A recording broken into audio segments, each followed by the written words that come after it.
Hello, everyone. Once again, thank you and giving me an opportunity to be a part of this LMS content. This will help the students to know the facts and learn approach of different concepts in a real time through an online. I'm Sanjay Swami, working with the Government First Grade College in Lanka.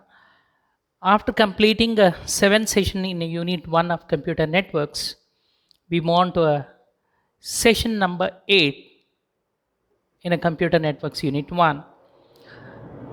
We are going to deal today's topic discussed in brief. In asynchronous transmission, we know that there's a facts. Before transmission, before transmission, we need to correlate or we need to understand the transmission and the destination parities so that we can able to synchronize them and transmit. In a synchronous, we know that these circuits are already standardized in a synchronous, so there will be no parity of pre-checking. But in asynchronous, we need to check the receiving pattern. Based on that, we can keep transmitting, right? So in that, there's a different data bits transmission and other parameters, a bit technical in understanding. Before I proceed to the session, I just want to give you an idea about how the data transmission occurs. Data transmission is a particularly a data to be transmitted by using different transmission methods, different transmission methods. You can use a satellite communication, you can use a radio propagation, or you can use a microwave transmission or anything. This is a one basic electronical devices, or this is a one basic a method in which that we always deal to associate the transmission to be happen without any difficulty. Data bits in the sense pieces of data stream. Entire file structure is a combination or collection of various data streams, right?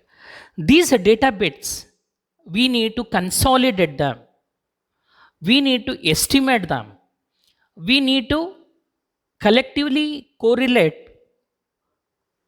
to a transmission so that the transmission may happens without mixing another noise level into the transmission level, right?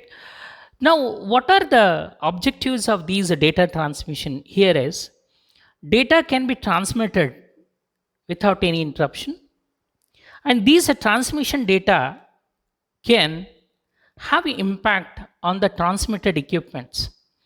If you are using a DT, as I said in the previous presentation, data terminal equipment or data communication equipment. Data terminal equipment is where we have to connect our sources and transmit through this equation where the communication devices can receive and transmit in a real time. This is a very, very important.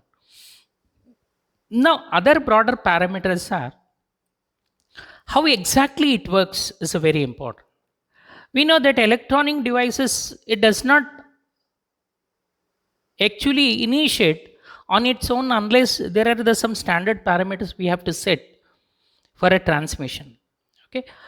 Today's all these discussion will deal with how the data transmission occurs in a local asynchronous transmission and what are the basic few parameters that we need to consider before transmission, right? Now, data transmission requires encoding bits as an energy. What is coding and encoding? Coding in the sense already designated element, reciprocate elements can be coded into its original source, and for a transmission we have to use encode them. Because what happens if you are trying to send the same data elements over the transmission? There is a possibility of data dispersion unwantedly. Here we have to encode bits as an energy, means pack them. These encoded data we are trying to transmit over a network so that these network basic infrastructure can be used as a transmission media without any interruptions. And these transmitting energy can be utilized by using a different medium structures. Okay. And these transmitting energy, again, it is an accountable. Because the transmitting energy, when you start transmitting, it does not carry only the transmitted data, it also mixes with various other components, such as a noise, or a distortion, or a disturbances, lost data, and many more such things. Okay. Now the challenges are how the data transmitting energy can be protected with the environment, and how these data in transmitting energy can be saved over a period of transmission till it reaches to a destination. Again, after encoding, when we have done for packing it, we have to unpack. This unpacked data is called decoding energy back into bits. So encoding and decoding, it's like a packing and unpacking, right? So why do we pack them and unpack them? And these bits, if you cannot pack them, it cannot be a loosely coupled. These bits can be tightly coupled so that we can held accountability for a transmission. Energy can be an electric current, radio, infrared, light, smell, etc. Okay. Now the transmitters and receiver must agree on encoding scheme and associate with the transmission time. I'll tell you, a transmitter and the receiver does not have agreement. This means that there is non-correlation transmission. So we have to exit the correlation transmission thinking that these parameters will help in understanding the various schema of a transmission. Right? Now, once you encode the scheme of it, once if you encode the agree of a scheme of encoding, then it is at both the side, the correlation may happens and the timing is attenuated or attained without any difficulties. Means we have to set a threshold in which that where transmission may happen here. Okay. We move on to the next important discussion is, again I am just repeating what is asynchronous transmission. One definition of asynchronous transmission, transmitter and the receiver do not explicitly coordinate each data transmission. It has to make coordinate to transmission. And transmitter can wait arbitrarily long between the transmission, because here we have to set the waiting time or an idle time. So transmitter may occur. It used, for example, when a transmitter such as a keyboard may not always have a data ready to send it, or the data may not be ready to accept the signals which we are sending it through a keyboard. It is always asynchronous. And asynchronous may also mean no explicit information about where data bits begin and end. Okay. Now, a simple example is your ASCII characters as a handling data mechanism of a different data streams. Okay. Now, using electric current to send bits.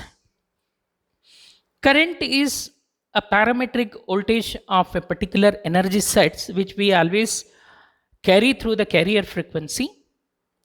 Simple idea is we use varying voltages to represent ones and zeros. Right. One common encoding uses negative voltage for 1 and a positive voltage for 0.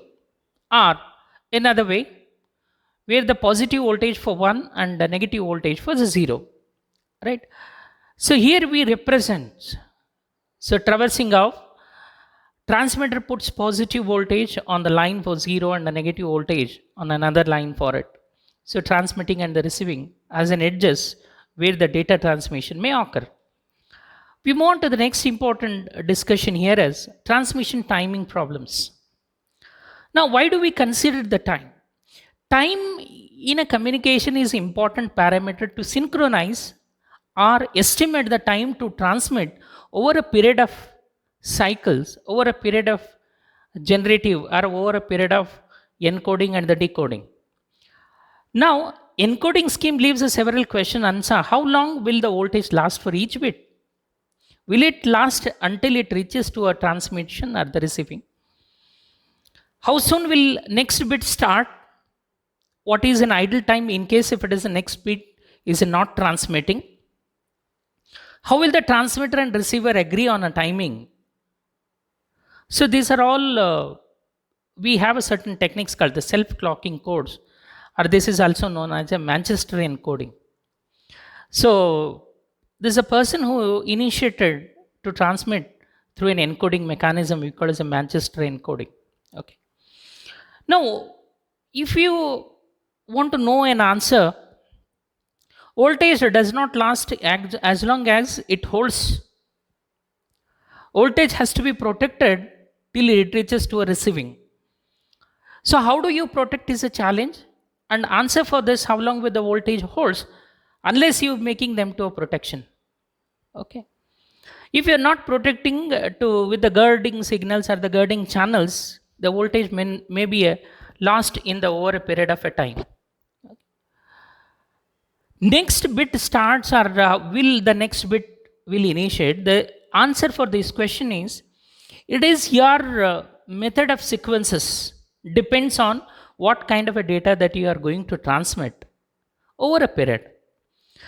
If it is having a less idle time, then it continuously flows. No need to wait unless you have a standard synchronization, right?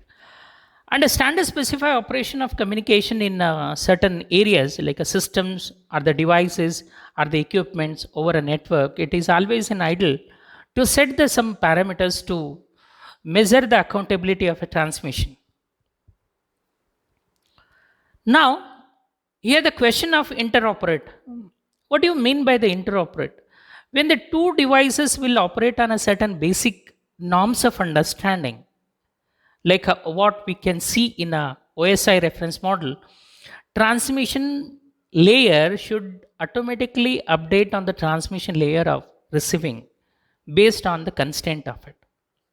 Similarly, physical layer has reciprocately understanding of a physical layer of receiving or the transmitting. Now we have an International Telecommunication Union, as I said, International ITU, or maybe Electronic Industries Association. These are some basic association has some consortium to set up the few parameters of interpreting into real time. Right. We move on to the next important discussion here is RS-232. This again, in the last presentation also I have discussed about how relay standards we call as RS or RS-232 serial asynchronous communication or a relay serial asynchronous communication is a standard for transfer of character across a copper wire. When you transmit through a copper wire is a media which we have seen in the second session. It is one of the best media where I said that abundant copper is available to make use of these copper for transmitting, and the basic telephone lines are made up with the copper. And as per the recommendation of European Industrial Association, copper wire is the best copper wire for transmitting because it's a best conductor which conducts through an electric current to be passed without any interruption. And in continuation that, RS-232 defines a serial communication protocol which exhibits various element of a bits. And each characters can be sent at any time and bits are not individually. It is a flow of continuously. This is how the things will work in a standard way of a transmission. All right. So another important character here is transmission frequency has its own mechanism to transmit over a RS-232. Details of RS-232. It is a component of standard And all RS-232 relay circuits must be connected with less than 50 feet, because over a long period of over the long period of, if you stretch beyond 50 feet, there is a chances of disturbances, there is a chances of losing data elements. And each data represents by voltage between 15 volt to 15 plus 15 volt to minus 15 volt. This is a representation by voltage in between an operating voltage. So the question is very simple. The operating voltage of RS-232 is plus 15 volts to a minus 15 volts. It should be operate within that. It should not beyond that. Otherwise, circuit will burst and the circuit will not be controlled for the transmission. And it is not feasible for transmitting beyond the 15 volt also. And most of the RS-232 pin structures consist of a 25 pin parameters, called the parameter of a 25 pin structures, with the specific signals such as a data can be assigned to one particular pin, grounding can be accompanied with the one particular pin, and control assigned to designated pins, so that the data transmission occurs both receiving and transmitting with the same relay stage. And a specific transmission of characters between a terminal to a modem can occur any of the frequency of it. Transmitter level leaves a wire at any 0 volt because it disturbs another frequency of data transmission over a period. Another ideal way to handle these RS-232 is we called simulation methods. In a dynamic allocation, what happens, these circuits or these pin structures will play automatically. In a simulation model, we set to measure these using some control devices, how the frequencies are traveling to RS-232 circuits over a terminal are using a P pin points, called say RS pins, RS-232 pin structures or components. And we can easily measure the positive and negative voltage in ID. We move on to the next important discussion is identifying asynchronous characters. Transmitter indicates a start of next character by transmitting a one particular character string to another particular character string in a real time. And the receiver can detect the transition as a start of character.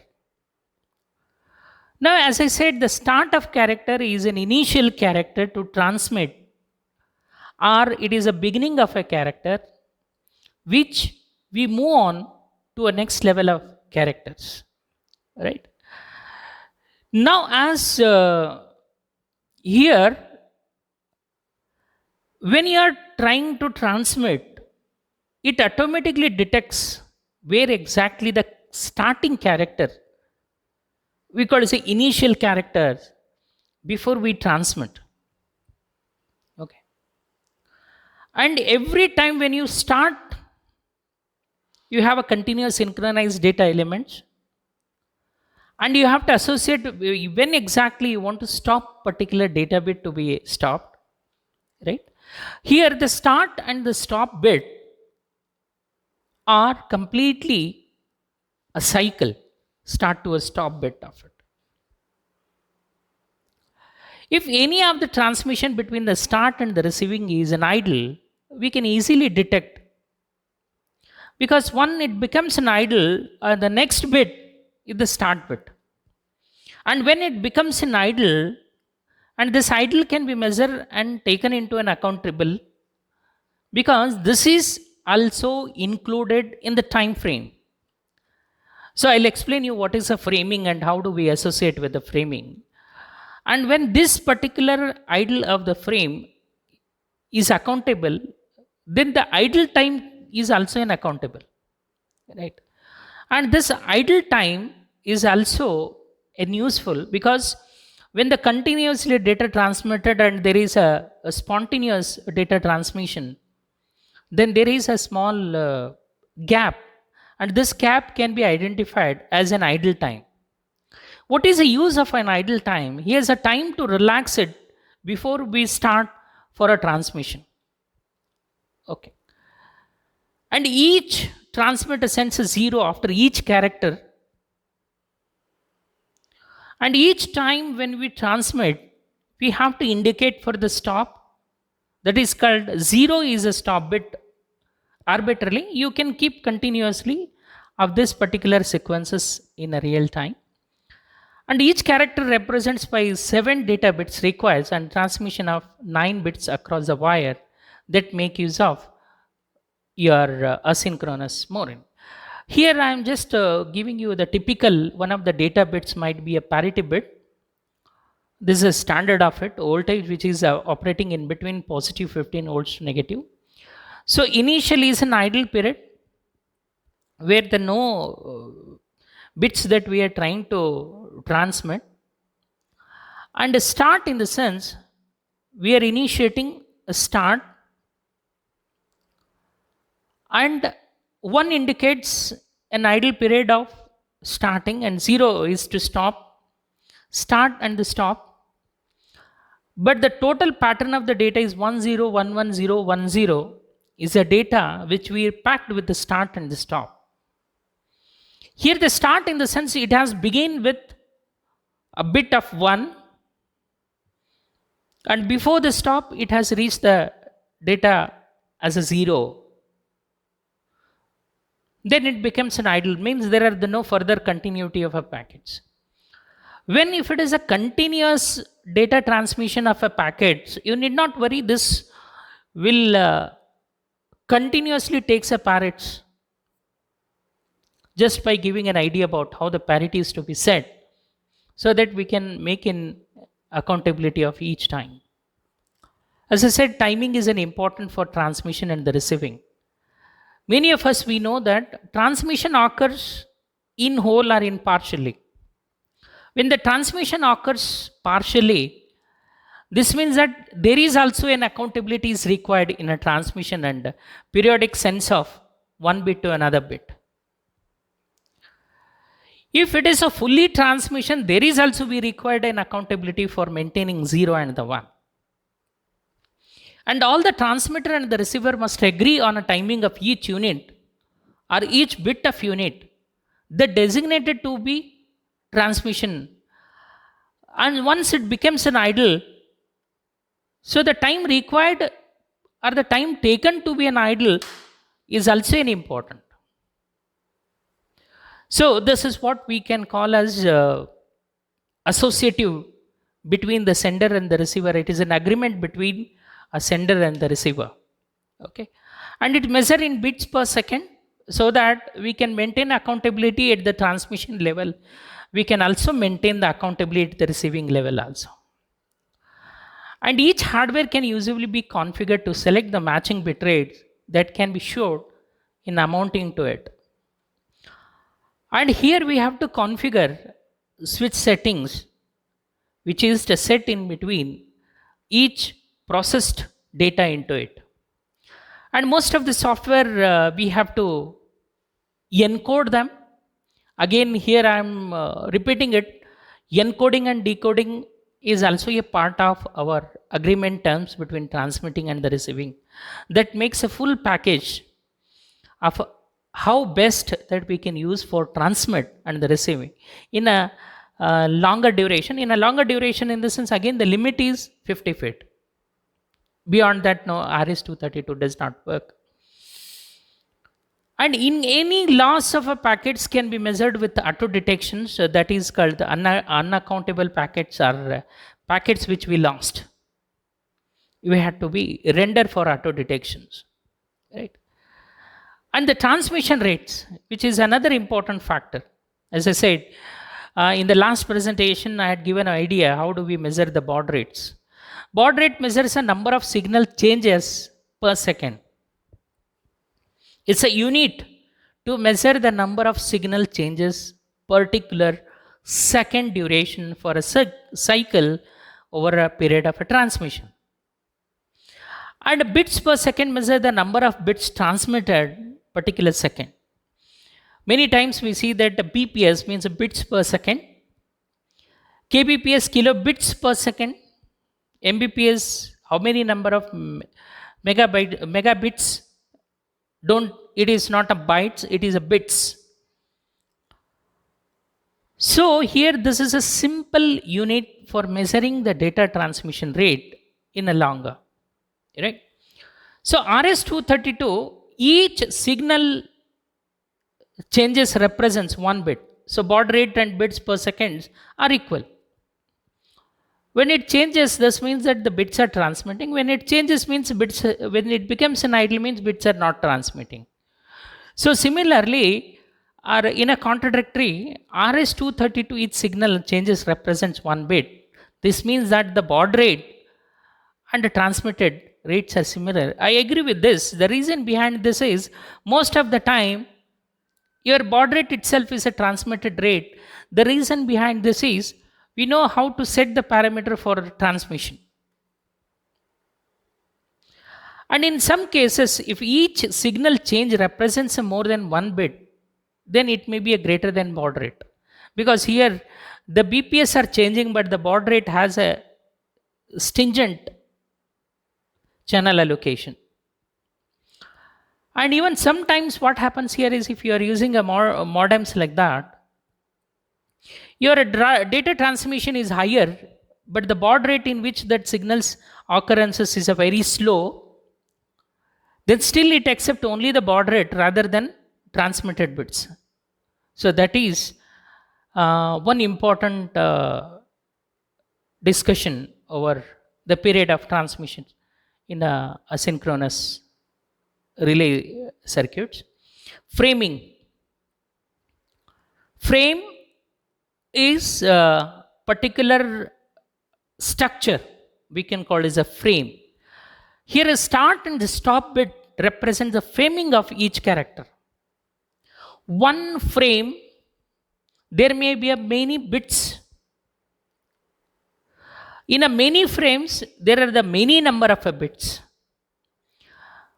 But the structure of framing varies from one particular set to another particular set. If you take a simple keyword, ASCII keyword, if you press A, has a different ASCII number. If you press B, has a different ASCII number. If you press C, has a different ASCII number. This is how the things will work. Right. If a transmitter and receiver are using a different speeds, stop bit will not be received at the expected time because there is no synchronization between them. And when there is no synchronization between the transmitted and the receiving, and this will automatically detect, and this is called the framing error. Why the framing error occurs? The reason is if the transmission signal strength and the receiving signals does not match, so there is a distortion, and this distortion because of the framing error. In case if more number of framing errors means it is a distorted data. In RS-232 we call as a break. It is called the intentional error. So here the data packets are not synchronized, so we are unable to send it. That's how your RS-232 will function. Right. After the framing, here we keep on pin structure of a duplex. We know duplex is nothing but transmitting from one host to a receiver and reciprocately receiver to a host. Duplex means sending and the receiving data at the same time. It's called duplex. In contradictory, if we focus, you're trying to send it, and if you're not receiving, then it becomes a simplex. If you are receiving and you are not able to send it, again it's a simplex. So comparatively what happens here is simplex to a duplex, we have a different phenomenal architecture for transmitting over the data through a simplex to a duplex. In a certain applications, we require a simplex. In a certain application of transmission, we require a duplex. Two endpoints may send data simultaneously is called the full duplex communication without the wait period. And each segregated, or I mean, each dedicated lines we required to transmit as well as receive. So in the pictorial, we have a pin structures, pin 2 for the receive, pin 3 for a transmit, pin 4 for ready to send it, and pin 5 is a clear to send. It's called the CTS, and pin 7 is a ground structure for a transmission. So this is continuously holds the data for a transmission. If only one endpoint may send the data, half duplex communication may occur or simplex may occur. Pin to receive R&D, R data transmission till the grounding. This pin structure is a standard pin structure throughout the global. So we use these transmission over a period of a time for transmitting in the sequences. Okay. And in a half duplex, we receive only the one endpoint. It may send, but not ready to receive. If it is transmit, it cannot transmit. It only receives. If it receives, it cannot transmit. It's a half duplex.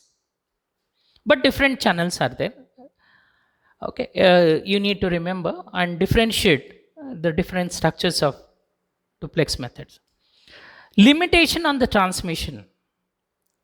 Limitation on a wires makes a waveform look like this. No, I just want to put a light on limitation in the sense it's a drawback.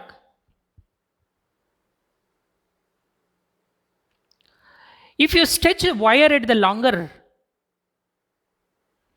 if the potentiality of a wire lost in a longer, it does not carry the frequency of waves as potentially it without a stretching. So limitation means every equipment and every signal transmission has some standard operating frequencies and the standard operating potential factors. Okay, and these limitations on the wires makes the waveforms look like this. Longer wire external interference may make a signal look even worse even for it sends in a transmission line. And RS-232 standard specifies how precise a waveform the transmitter must generate and how reciprocately the transmitted signals will transmit and receives it. So dynamics lies both in between the transmission as well as the receiving. If any one lacks for a transmission and receiving, it lost an interest for the receiving signals. Okay, we move on to the next, channel capacity. In a data rate in bits per second, when we talk about a bits per second, channel capacity is a capacity to draw how much of a data which you are going to transmit over a particular period. And the channel is we can call as a draw through or peak through. And the data rate we can measure in bits per second at which the data can be communicated in a particular per second. And many of us, we know the term called a bandwidth. Higher the bandwidth, higher the data transmission, lower the bandwidth, lower the transmission of data rate. Higher bandwidth in a cycles per second or in hertz. This means that more amount of a data can be transmitted. And at the same time, bandwidth is always correlate with the amount of data which you are trying to send it. It's a feeding into it. If a higher bandwidth and you are sending transmission medium is a low, that does not impact on a bandwidth, but it impacts on your receiving end. So if you have a higher bandwidth, you can have a transmit more amount of data that has a channelization of it. For digital data, it won't as high data rate as possible given as some slice of bandwidth is. It may be an error rate. Okay. Continuous data transmission may occur depends on the higher channel capacity. Okay. So, in a higher capacity is concerned, Nyquist has given an idea about how the baud rate or the bandwidth can be associated with it. So, he clearly indicates that if the rate of signal transmission is 2b, there is a signal with a frequencies to a greater than b is sufficient to carry the signal rate without any interruption. It's called the Nyquist bandwidth. So, bandwidth idea is given by Nyquist first time how this channelization can be occurred during the period of a transmission. And why we have to take care of a bandwidth, the reason is he is the one who has given the broader bandwidth mechanism to associate the higher rate of data transmission. In converse of it, given a bandwidth of b, then highest signal rate that can be carried is a 2b. I'll give you one simple example. If you have a file size of 10 KB and in your channel capacity is a 15 KB, so passing through 10 KB data through a peak of 15 is a simple. If your bandwidth is a 10 KB and your files is a 15 KB, you have to bit into a slices. I mean, you have to break into the slices. Okay.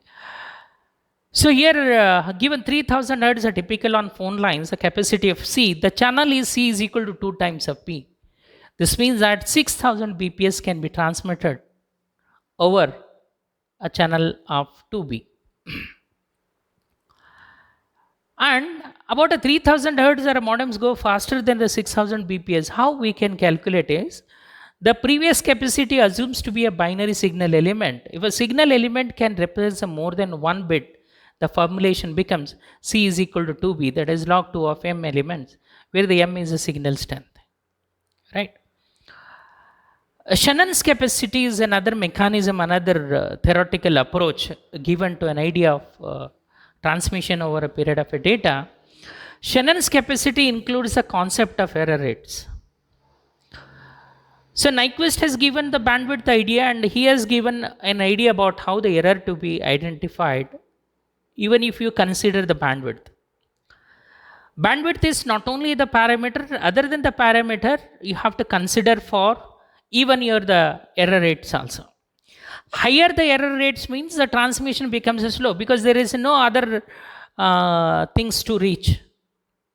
Higher the errors, lower the receiving. Lower the errors means higher the receiving of data transmission. As a given noise level, the higher the data rates mean the higher the error rate. This is a theoretical maximum. But if the data is more higher than the higher capacity of your error, this means that there is more amount of data consists of errors. Comparatively, signal to noise ratio, if you say, it is the ratio between the signal power to noise power. If the signal power is higher, this means the noise power is low. This means the capacity to SNR is high. So your signal capacity or the channel capacity is good. You can transmit without any interruption. In vice versa, if the noise power is more than the signal power, then the transmission signal is a little lower. Right? So here SNR of 1000 is equal to 20V, that is signal to noise ratio is 20 decibels, and signal to noise ratio is 1000 is equal to 30 decibel, then the capacity can easily rectified with the amount of Shannon's capacity. If the voice telephone has a SNR of 30 dB and bandwidth of 3 Hz, then the channel potentiality can be calculated. 3000 log of 1 plus 1000 is equal to 30 BPS.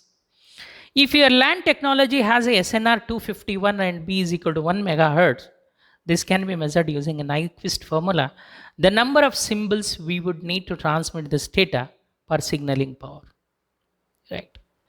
So thank you very much. We'll stop the discussion over different parameters of local asynchronous data frames, especially in the data frames and the data transmission, and how the data transmission occurs, and what are the different framing techniques, and what are the different people's approaches. If you take a Nyquist approach, or if you take a Shannon's Quest approach, there are some basic parameters that we can establish in identifying the different approaches. Thank you. We will see in the next session. Meanwhile, please make a note, prepare important points over the discussion, and make a summarize of it. Thank you very much. Have a good time.